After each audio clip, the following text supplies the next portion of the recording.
essa terra, esse episódio, Deus começa a abençoar a vida de Isaac logo depois de um grande período de fome. A terra tinha passado por um grande período de fome, né? E mais uma vez, o Egito tinha se tornado o celeiro do mundo daquela época, desde a época de José. Mas aí o que acontece?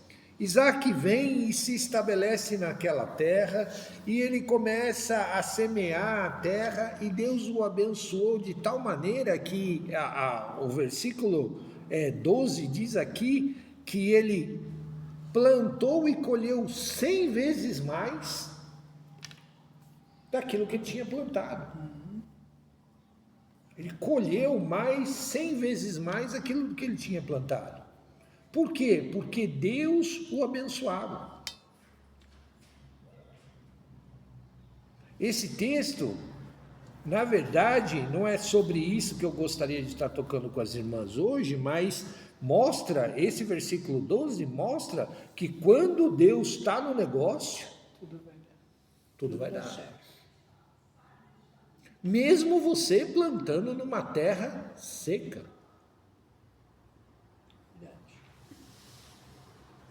Essa é a diferença.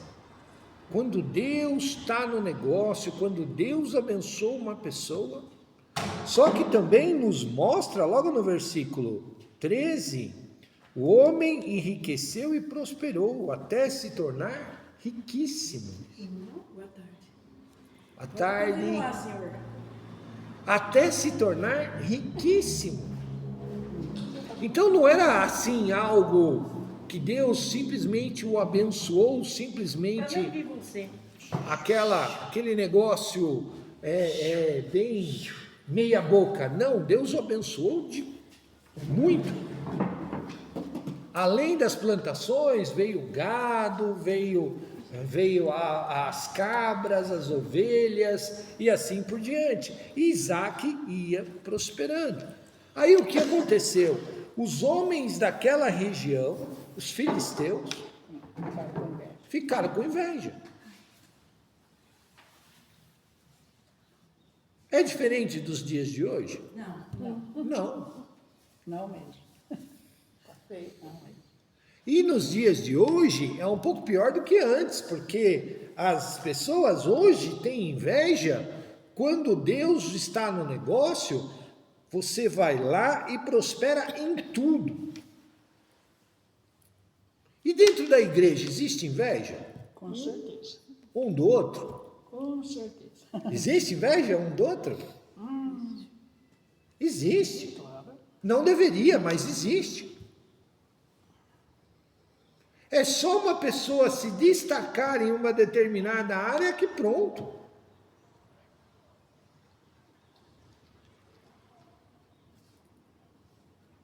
Aí tem inveja. O que Isaac fez? Eles foram lá, tudo bem, foram lá, pegaram e aterraram os poços de Isaac.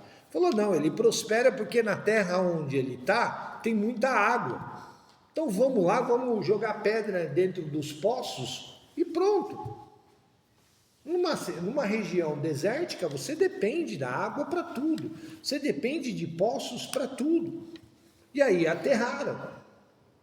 O que Isaac fez? Isaac, em vez de arrumar confusão, porque os pastores dele queria que ele arrumasse confusão. Não, vamos lá, vamos brigar com eles, vamos fazer eles desaterrarem os poços e tudo mais. Falou, não, simplesmente foi lá e se mudou. Foi para outro lugar. Chegou no outro lugar, o que aconteceu? Se nós continuarmos lendo até lá o versículo 22, nós vamos perceber que essa mudança aconteceu por 2 vezes. Foram lá, aterraram os poços e tudo mais, Isaac virou para os pastores, olha, não vamos arrumar confusão, vamos sair dessa terra e vamos para outro lugar. Foram para outro lugar, foi lá, cavaram os poços e prosperou de novo. Continuava prosperando. Aí eles iam lá, E aterraram o poço de novo. Meu Deus. Chegou uma hora que Abimeleque, que era o rei dos filisteus, chamou ele. Ele falou: olha, Isaac, eu estou tendo um sério problema, porque... Mas Isaac falou para ele, falou: olha, eu não estou arrumando confusão. Quem está arrumando confusão é o seu pessoal.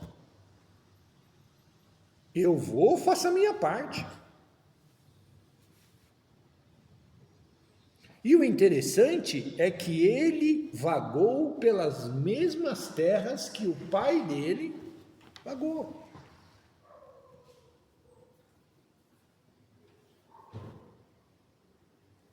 E aí ele passou para essa terra, lá no versículo 20, lá. Ó. Contudo, os pastores de Gerar discutiram com os pastores de Isaac, afirmando: essa água é nossa. Por isso ele chamou o poço de Esaque, discussão. Pois desse também. E eles discutiram com ele. Ele cavou outro poço, versículo 21. Eles cavaram outro poço e houve discussão por causa desse também. Assim chamou de Simate, inimizade.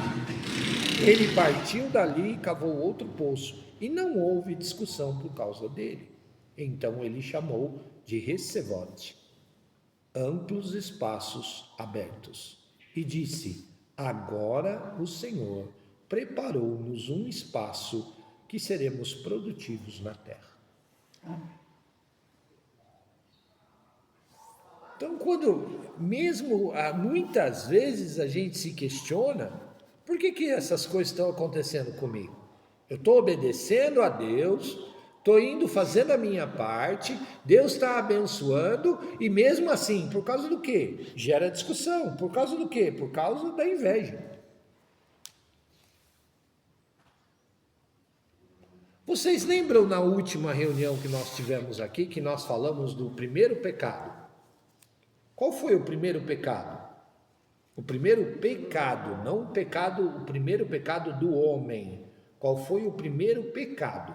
Do anjo, não foi? Foi de Lúcifer. De Lúcifer. E qual foi o pecado de Lúcifer?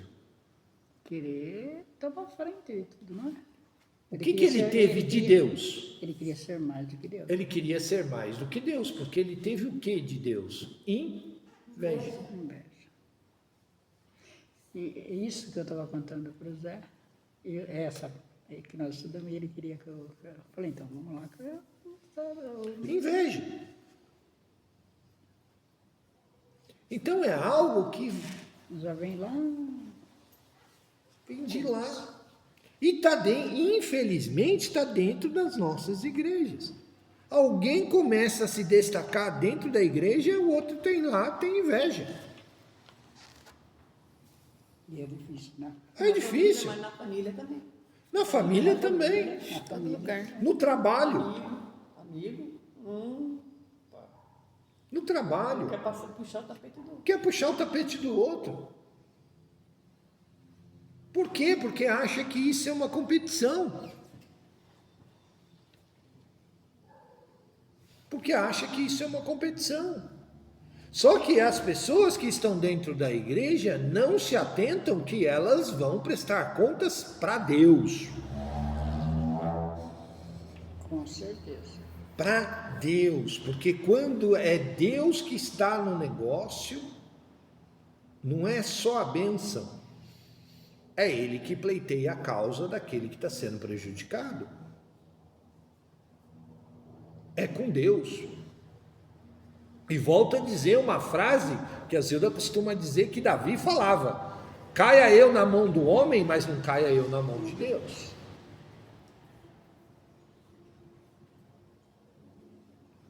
E a mão de Deus Porque na hora que ele é tardio em irar-se, mas quando ele se ira, ele fica mesmo. sai de baixo.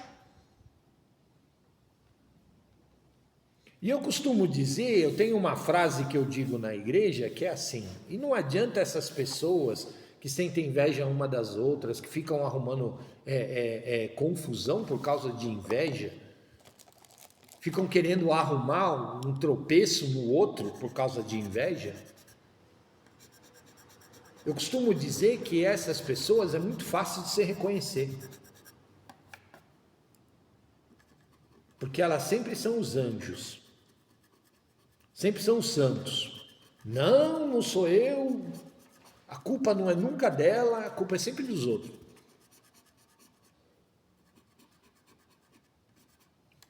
Ao ponto do rei chamar e falar, viu, Abimeleque? O Abimeleque chamou Isaac e falou assim, Isaac, olha, você está arrumando confusão na minha terra. Ele falou, mas como é que é isso? Eu estou na minha terra, estou prosperando e tudo mais, estou fazendo a minha parte, o seu povo veio e aterrou os poços que o meu pai cavou. E sou eu que estou arrumando a confusão?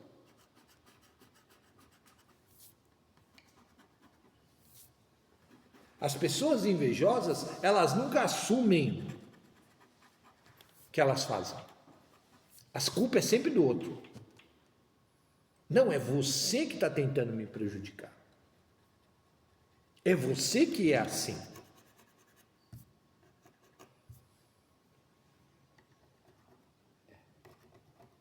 Mas qual que tem que ser a nossa atitude? Partir para cima?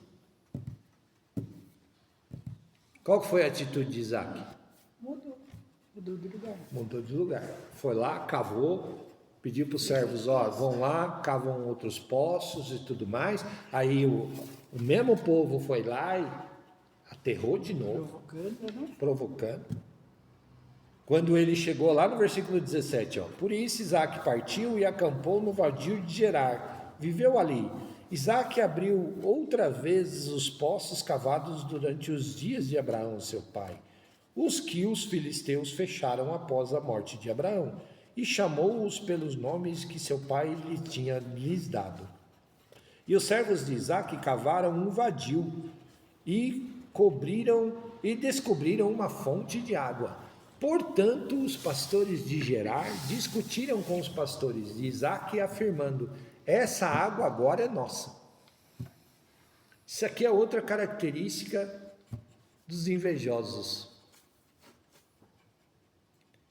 Quando eles viram que o negócio, a fonte de água era boa e bem preciosa, e não ia ter como eles aterrarem, porque uma fonte de água, ela mina a água, e a água vai procurar sair por qualquer coisa que você tente colocar em cima dela. Aí eles viraram e falaram assim, não, agora essa fonte aqui é nossa. Isso mostra o que para nós? Que o invejoso, por mais que tenha sido você que tenha feito, ele vai virar e falar assim, não, quem fez isso fui eu. Aí você olha para a cara dele e fala assim, viu? Mas não fui eu que cavei, não fui eu que trabalhei, não fui eu que estou fazendo. Foi. Não, mas agora esse negócio é meu. Ele quer tomar posse daquilo que você fez. Ele quer levar os créditos por aquilo que você fez. Por quê? Porque não tem capacidade e competência para fazer.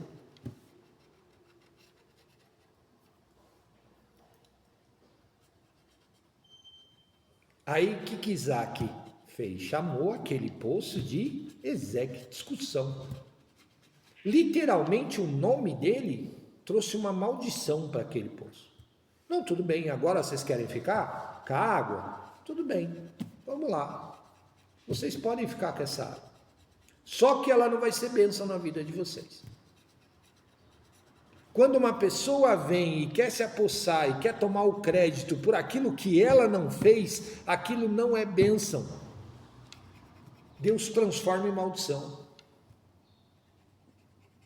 Foi isso que Isaac fez, amaldiçoou aquele lugar, dando o nome de Ezeque, discussão.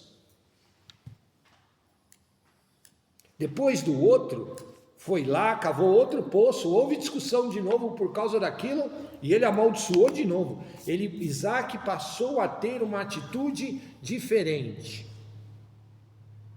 Isaac usou a bênção que o pai dele tinha sobre a aliança dele. A aliança perpétua que Deus tinha com Abraão. Qual que era a aliança que Deus tinha perpétua com Abraão? Que Abraão seria o... Eu não sei explicar. Pai de muitas nações, mas Deus transmite a primeira aliança que Deus fez com Abraão é: abençoarei os que te abençoarem e amaldiçoarei os que te amaldiçoarem.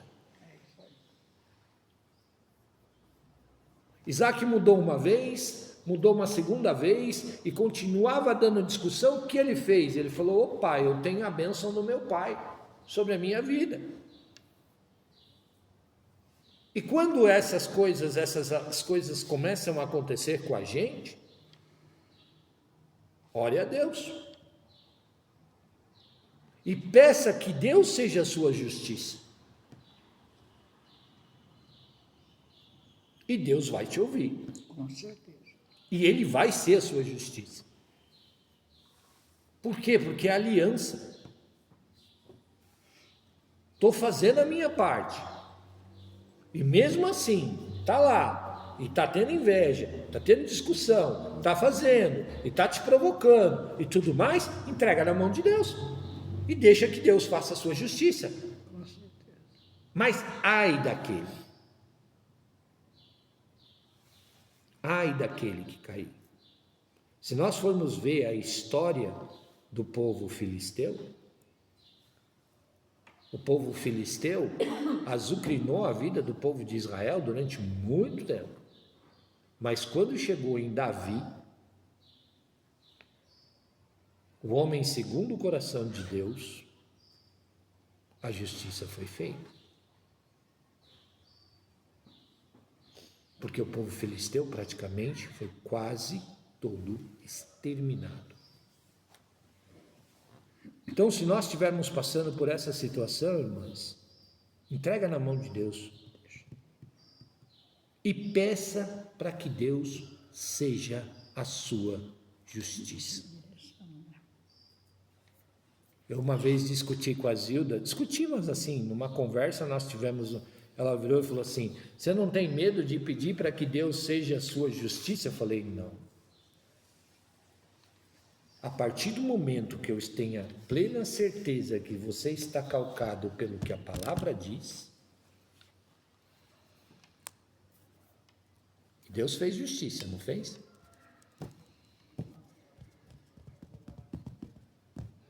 Ah, você não tem dó? Não.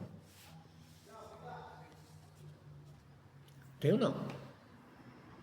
Por quê? Porque está na mão de Deus. É Ele quem faz. É isso que eu ia falar, é Ele que resolve, né? E é Ele que resolve. E é Ele que resolve.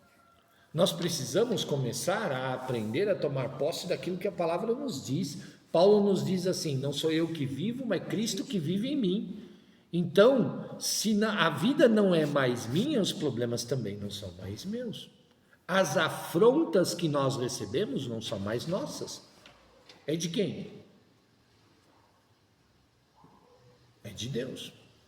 Mas eu tenho que ter certeza que as minhas atitudes estão calcadas Nas mãos. aqui. Vocês já viram o símbolo da justiça? Qual que é o símbolo da justiça? Não é aquela balança? É uma mulher cega Cega. que tem uma balança na mão.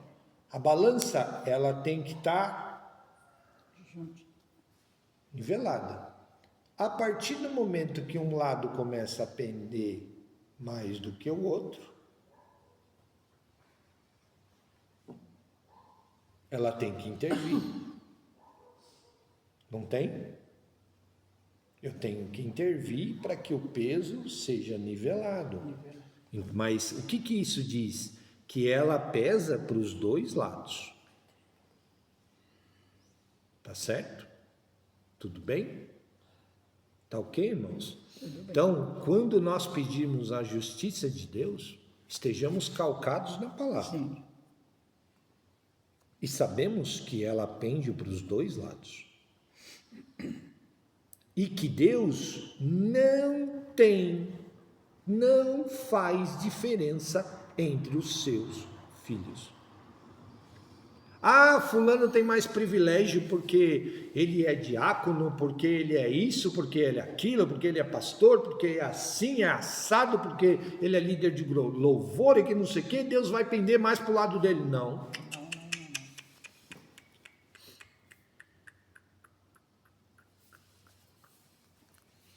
Para Deus, acho que. Não existem dois pesos, duas medidas. É tudo igual.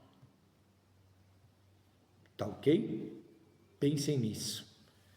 E saibam, Deus não importa o deserto por qual você está passando. Ali, Deus também te abençoa. Amém. Tá ok? Amém.